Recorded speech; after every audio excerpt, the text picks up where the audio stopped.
People love stories. Stories about underdogs, redemption, mysteries, and even a good love story. We are drawn to stories because this is how we organize our world. In fact, research confirms this. Reading or hearing stories activates parts of our brain that are related to both emotional and social processes. This leads us to build empathy with one another.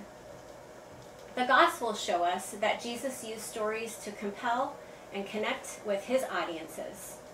The fact is, we're wired to love stories.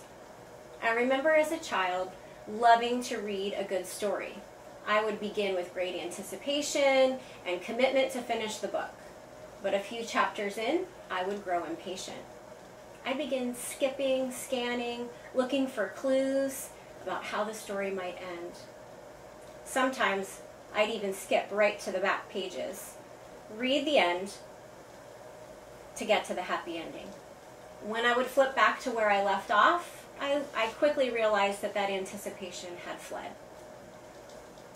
What I missed between the opening chapters of the book and the end was the author's gift at developing each character carefully through all the twists and turns of the plot. You see, there's a point to every chapter. We all have a story.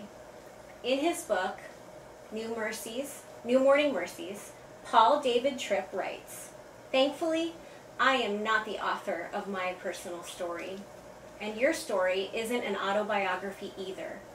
Your story is a biography of wisdom and grace written by another. Every turn he writes into your story is right. Every turn he writes in the plot is for the best.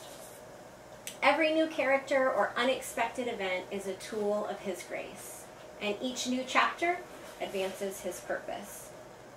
By God's grace, I am learning that in the in-between chapters is when the character development takes place in me. It's through the rejoicing, it's in the defeat, it's in the celebrations that he's shaping me. He's teaching me to trust him, to be patient, and to wait on him through the unknown. Just like fictional characters, unexpected twists and turns and trials come into our lives. Some of them completely out of our control. But the author, our Heavenly Father, always knows how the story is going to end before the characters do. So as we begin this school year, we have a great honor and privilege to share our stories, to be a character in another story, to support and celebrate with each other during both the losses and the victories.